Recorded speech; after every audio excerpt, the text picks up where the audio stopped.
ስለተሰጠኝ አመሰግናለሁ። እኔ ምንድነው የምሰጠው አስተያየት ለትምህርት ቤት መሰረቱ ማህበረሰብ ነው እና አንድ ትምህርት ቤት ሲቋቋም ቦታውን መንግስት ሊሰጥ ይችላል። የተወሰኑ ኢንፍራስትራክቸሮች ሊያሟላ ይችላል።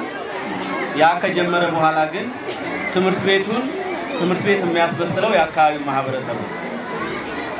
የምታስታውሱ ከሆነ ቆቦ ሁለተኛ ደረጃ ትምህርት ቤት ወዲ አጥር እንኳን ነበር። በቅርብ ጊዜ በወዲ አጥር ነበር የታጥሮ ነበር። በዛ ሰዓት ብዙ ችግሮች እዚህ ጋር ማላነሳቸው ይደርሱ ነበር። ያ አጥር በማህበረሰብ ተሳትፎ ከተገነባ በኋላ ግን እነዛ በፊት ሲደርሱ የነበሩት ችግሮች አሁን የሉ። እንዳጋጣሚ እኔ የዛ ትምህርት ቤት አካል ስለሆንኩ ነው የምነግራችሁ። አሁንም እዛው ነው የማስተምረው። ትምህርት ቤት አጥር አለው ማለት ምቹ የመማር ማስተማር ሂደት ይካሄዳል ማለት ነው። ትምህርት ቤት አጥር የለውም ማለት ገበያ ነው። በየዳይሬክሽኑ ማንም ይገባል፣ ማንም ይወጣል። ስለዚህ ዘንድሮ እና ባለፈው ዓመት እኔ ፈጣሪን አመሰግናለሁ። ይህን ርዕሰ መምህር እዚህ ከሌላ ቦታ ተቀይሮ ስለመጣና ይህን ሀሳቡን አንስቶ የአጥሩን ሁኔታ እዚህ በማድረሱ በተለያየ አጋጣሚም እየመጣን እየተመካከር እንዴት መገንባት እንደሚችሉ ሀሳብ ሁሉኛ የዛ ኮሚቴ ስለነበር ሰጥተን እዚህ ላይ ደርሷል። እናመሰግናለን። ሌላው ይህን ከተናገርኩ በኋላ ወደ ምንድን ነው የማልፈው? መማር ማስተማር።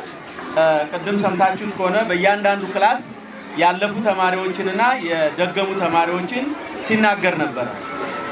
ከ6ኛ ክፍልና ከ8ኛ ክፍል ውጭ ያሉት ክላሶች አንደኛ፣ ሁለተኛ፣ ሶስተኛ፣ አራተኛ፣ አምስተኛ እና 7ኛ ክፍል የሚማሩ ተማሪዎች 92% አልፈዋል። የተወሰነው 8% የሚሆነው ደግሞ ደጋሚዎች ናቸው። ምናልባት ይህን ሲባል ለእናንተ ለጭንቅላታችሁ ሊከብዳችሁ ይችላል። በመማር ማስተማር ሂደት ውስጥ ገብታችሁ ስታዩት ግን እርግጠኛ ነኝ ከዚህ በላይ መድገም ይገባዋል ባይ ነኝ። እንደ መምህር ነው የምነግራችሁ። ታች መሬቱን ከታች ያለውን ካልጠረግነው ከታች ያለውን ካላስተካከልነው እየገፋ እኔ የሃይ ስኩል መምህር ነኝ እያልኳቸው 12ኛ እና 11ኛ ክፍል ነው የማስተምረው። 12ኛ ክፍል ሆኖ በእንግሊዘኛ ስሙን የማይጽፍ ተማሪ አለ። ፎር ዩ ሰርፕራይዝ ምነግራችሁ 12ኛ ክፍል ሆኖ ስሙን የማይጽፍ አለ። ይሄ ችግሩ ምንድነው? ከታች ሲመጣ የቤተሰብ የመምህር የአካባቢው ችግር ትምህርቱ ላይ ትኩረት አድርጎ እንዳይማር ስላደረገ ተማሪው ብቻ አይደለም የሚወቀሰው፣ ሁላችንም ነው የሚወቀሰው። ስለዚህ እዚህ አንደኛ ደረጃ ትምህርት ቤት ያሉ መምህራኖች አጣርተው ከሰጡን ተማሪዎቹን ወደፊት የተጣራ ትውልድ እናገኛለን።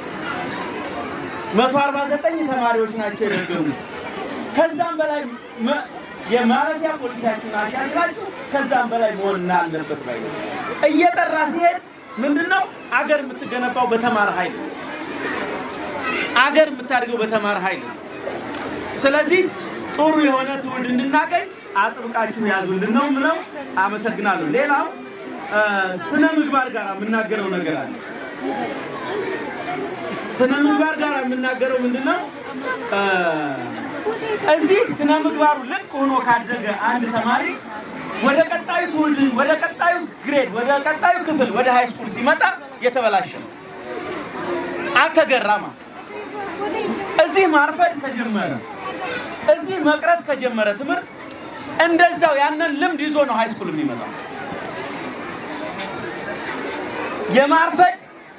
ማርፈድን 0% ማድረግ አለባቸው።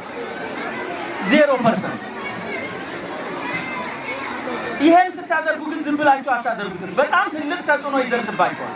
ተማሪ እዚህ ሲዝለከለክ የተማሪን የውስጡን ችግር ያላየ ከውጭ መጥቶ አስገቧቸው እንጂ እንዲበሏቸው እንጂ እያለ ሊያስቸግራችሁ ይችላል። ይሄ የአንድ ሳምንት የሁለት ሳምንት ችግር ነው የሚሆነው። ከዛ በኋላ ይለመድና በራችሁን ስትዘጉ፣ አጥራችሁን ስትከታተሉ ማርፈድ ይቆማል። ይሄ ደግሞ ይህን ባህል ከያዙ ሃይ ስኩል ሲደርሱ የማርፈድ ፐርሰንቱ 0 ይሆናል። የመማር አቅሙ ደግሞ እያደገ ይሄዳል።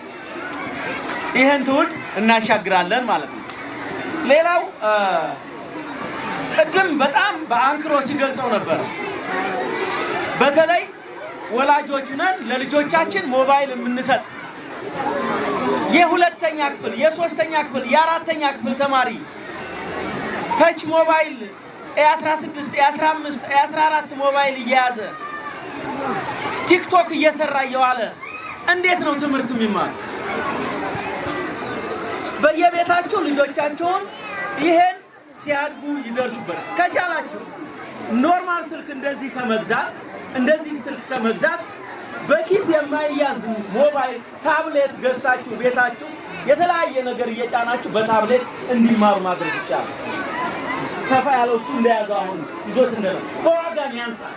ታብሌቱ ከስልኩ በዋጋ ያንሳል፣ ግን ስልኩ የሚሰራው ነገር ይሰራል። በዚህ ልጆቻችንን ብንገነባቸው ነው የሚሻለው።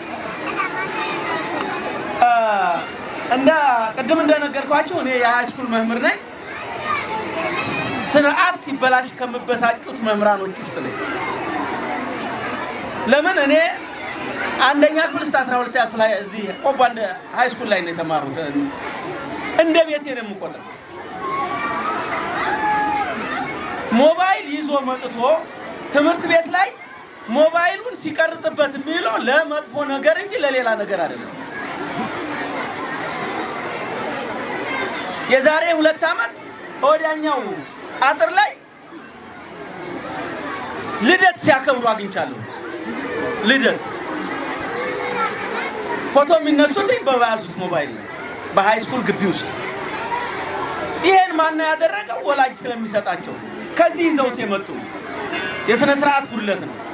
ስለዚህ ትምህርት ቤት ላይ ሞባይል ይዞ የመጣ ተማሪ እንደ ሕግ ወጥቶ መተዳደሪያ ደንባችሁ ላይ፣ በነገራችን ላይ የአማራ ክልል የትምህርት ቤት መተዳደሪያ ደንብ ሞባይል ይዞ የመጣ ተማሪ ወደ ትምህርት ቤት ይባረራል። በፌደራል የታወጀ ነው በትምህርት ሚኒስቴር።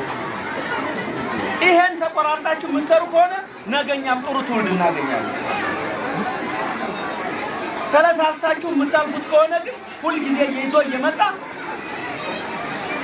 መጥፎ ነገር እንዳላችሁ ውስጡ የሚይዘው መጥፎ ነገር ስለሆነ መጥፎ ትውልድ እያፈራን ስለምንሄድ ይሄን ብታሻሽሉና ወደ ቀጣዩ በዚህ አካሄዳችሁ ዘንድሮ ይሄን ያየነውን አጥር በቀጣይ ደግሞ በነፍስ ወከፍ እኔ ምንድነው የምለው ልክ በገቡ በ2 ወርም በ3 ወርም ሊሆን ይችላል።